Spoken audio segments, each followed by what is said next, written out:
குத்து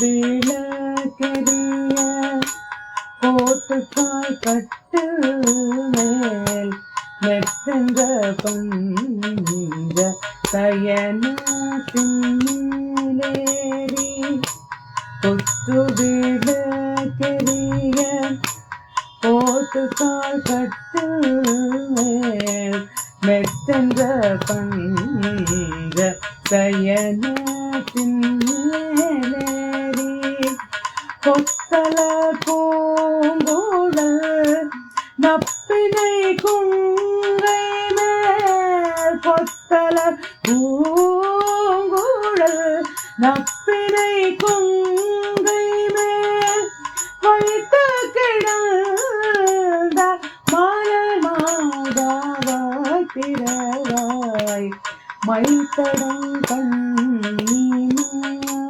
நீ உன்மனாளனை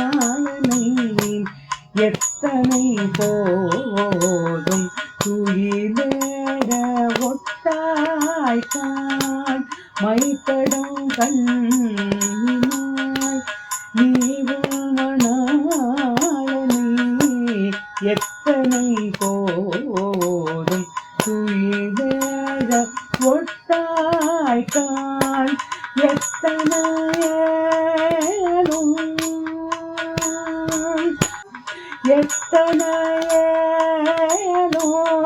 விதிவாச்சகில்லாயால் எத்தனையேனோ விதிவாச்சகில்லாயால் எத்தனையேனோ விதிவாச்சகில்லாயால் தத்துவமன்று தாகவேலோரின் பாவாய் தத்துவமன்று தாகவேலோரின் பாவாய்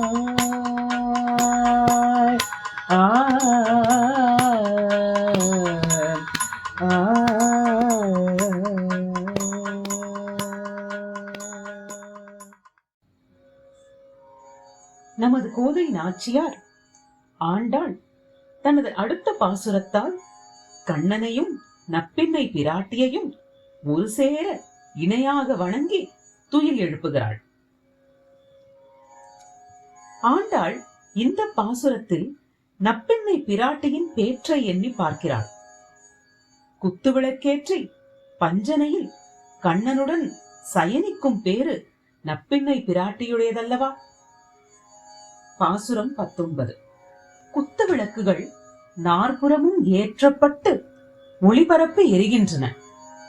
யானை தந்தங்களினால் செய்யப்பட்ட கால்களை உடைய கட்டு, அதன் மீது மெத்தென்று இருக்கும் படுக்கை. அந்த படுக்கை அழகு, குளிர்ச்சி, மென்மை, பரிமள மனம், வெண்மையான தூய்மை என 5 குணங்களை உடையதாக உள்ளது.